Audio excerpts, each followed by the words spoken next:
Today's gospel reading is Matthew 14:22 through 33. Immediately Jesus made the disciples get into the boat and go on ahead of him to the other side while he dismissed the crowd. After he had dismissed them, he went up on a mountainside by himself to pray. When evening came, he was there alone, but the boat was already a considerable distance from land, buffeted by the waves because the wind was against it. During the fourth watch of the night, Jesus went out to them, walking on the lake. When the disciples saw him walking on the lake, they were terrified. "It's a ghost," they said, and they cried out in fear. But Jesus immediately said to them, "Take courage, it is I. Do not be afraid." "Lord, if it's you," Peter replied, "tell me to come to you on the water." "Come," he said. Then Peter got down out of the boat, and he walked on the water and came towards Jesus. But when he saw the wind, he was afraid, and beginning to sink, cried out, "Lord, save me." Immediately Jesus reached out his hand and caught him. "You of little faith," he said, "why did you doubt?" And when they climbed into the boat, the wind died down, and then those who were in the boat worshipped him, saying, "Truly, you are the Son of God." This is the word of the Lord, and herein lies our trust. As I prepared for this message, I was kind of, my thoughts drifted, and I was reminded of my 7th grade English teacher. And we were really, really, really good friends. Good enough friends that I would spend the weekends sometimes at her house. We'd go to Six Flags together. She'd buy me clothes because we weren't real well off.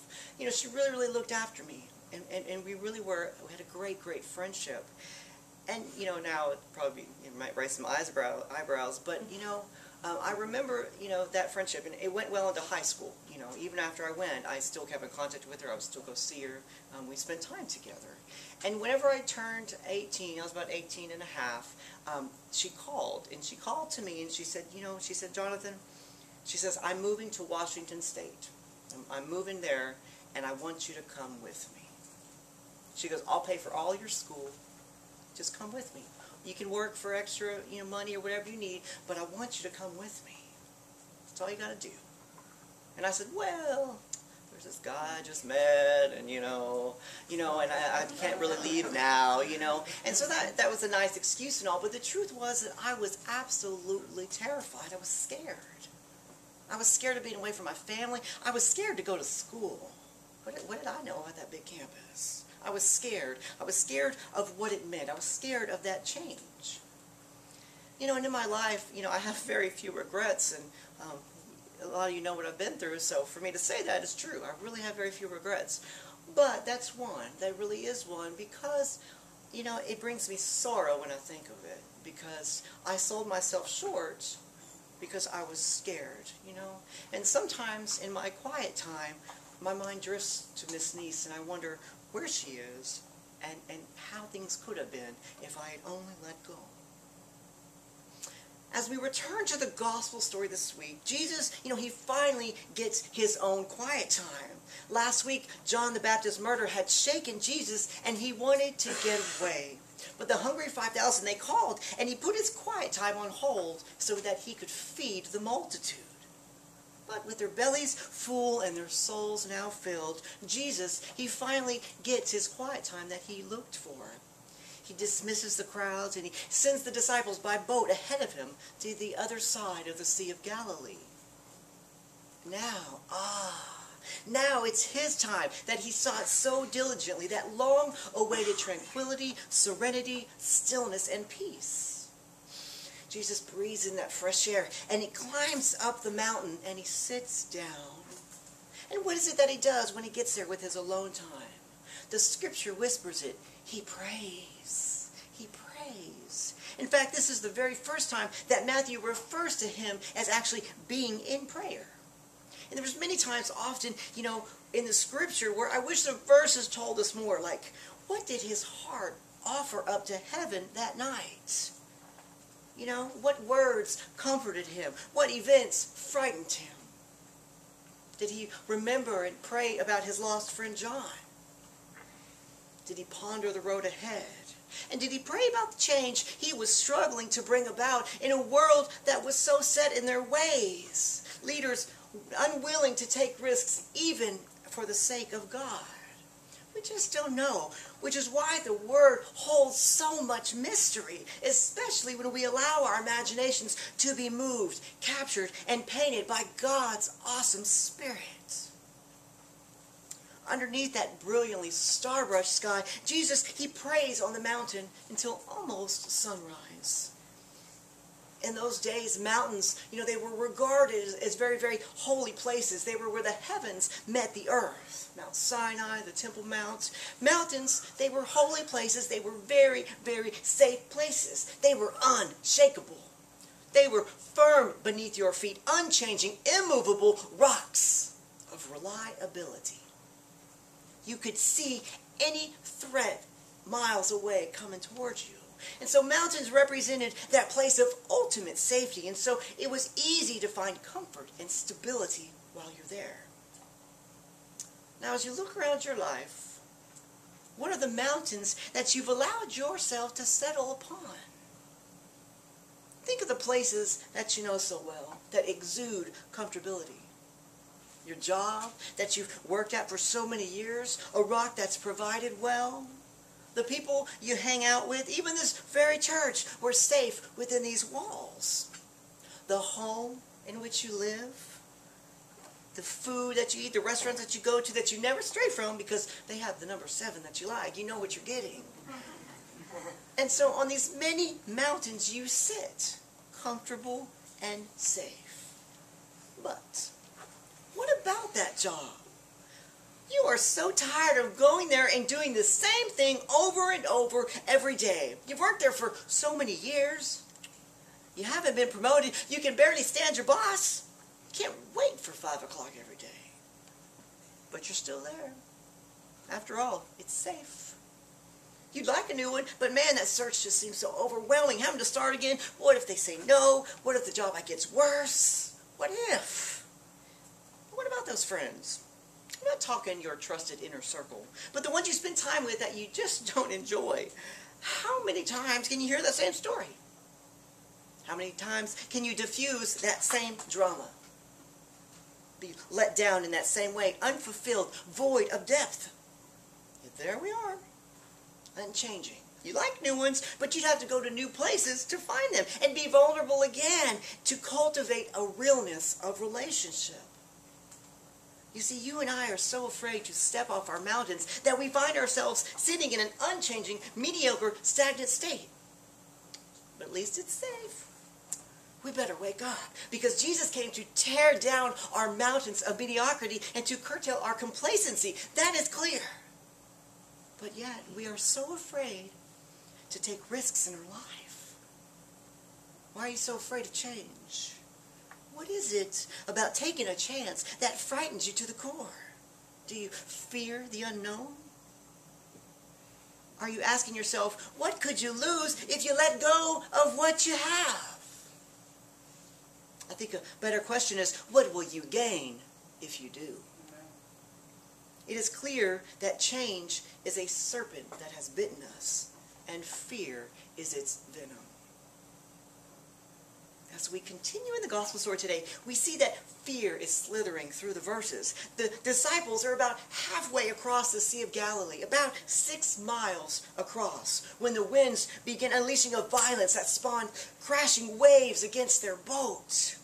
Even as experienced fishermen, this must have shaken their resolve.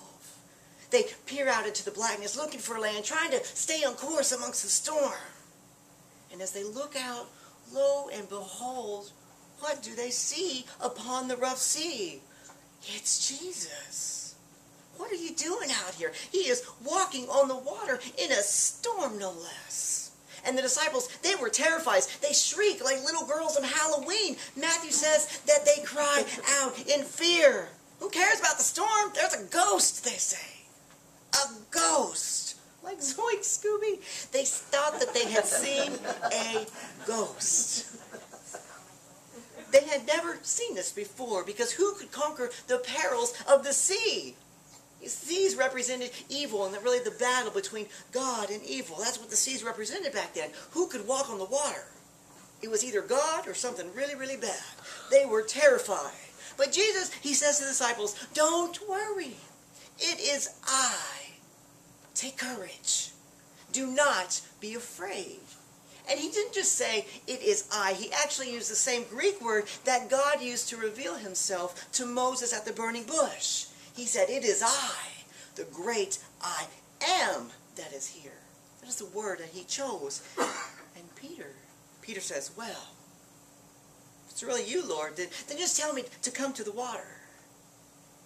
Jesus looks at him, raises his hand, and with the flick of his fingers, he says, come. And Peter said, wait, what? I really don't think that Peter really thought that he would say that. I bet he was expecting him to say, oh, it's storming out. You don't have your floaties on. You just stay in the boat. I'm coming to you. Don't come out in the storm. I'm here to protect you. Remember, stay in the boat. That's what he thought that he would say. And so in that moment, Peter has a choice to make. He's on the edge.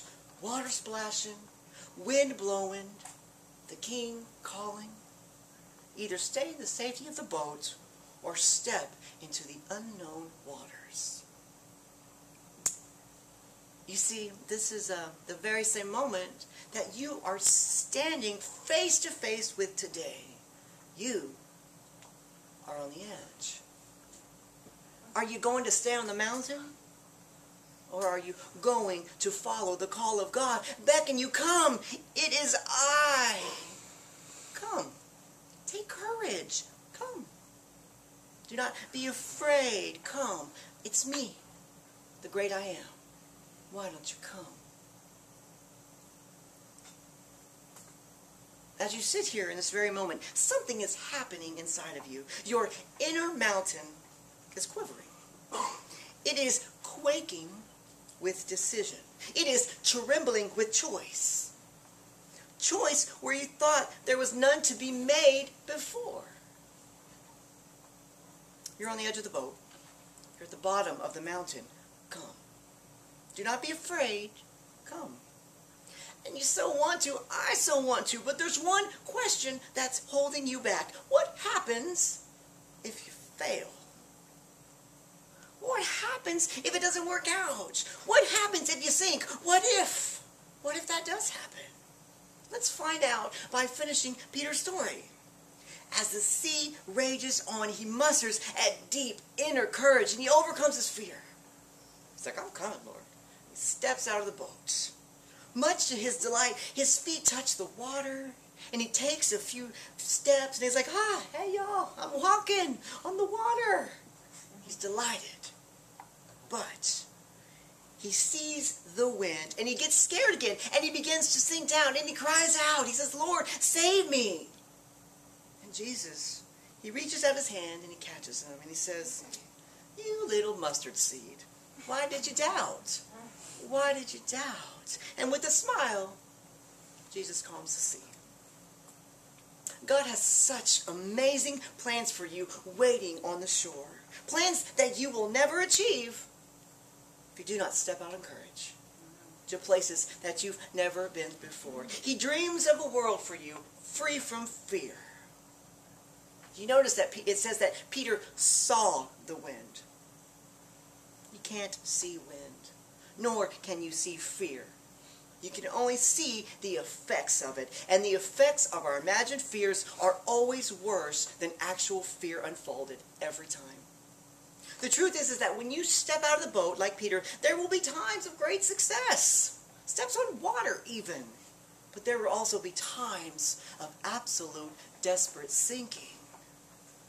But there is never success without the learning curve of failure. And most importantly, it is the times that you sink that gives Jesus the opportunity to extend his hand, to pull you up, to save you. That's when. It is salvation through courage. Salvation through courage and even failure. This gives saving grace a new meaning, a new opportunity like never before. Because, you see, really, there's no reason for Jesus to visit you on your mountain. At least not in the same way that he visits you in the stormy sea. It's different. It's different. Once Christ truly lifts you to safety, you will shout aloud with a spiritual aliveness like never before, mimicking the words of Peter. Truly, you are the Son of God, and I praise you. You will say that because of where he's brought you to, what you've overcome by taking hold of his hand. The call of today's gospel is for you to claim the future that God holds just for you. Decide to trade the mountains that cage for the seas of change, because your shore awaits you. You know, God has been calling you for some time now. You know exactly what I speak of. And you know that you've been saying, not now. Well, if not now, then when? If anyone here is at a place of decision in your life, I speak to you with the full authority of the gospel for you to persevere on, storm or no storm. Decide that you are worth saving. Decide that you are going to try again, even if you have failed many times before. Even if you fall a few steps back after you've taken a few forward. Decide that you are going to try again. Do not let the voices of fear trap you on that mountain. It gets cold on the mountain late at night. And it's lonely on the mountain. Decide that you are going to try again. In the name of the great I Am, your shackles have been removed once and for all. Come, it is I. Take courage. It is I. Do not be afraid, because now is the time. Your dreams are calling.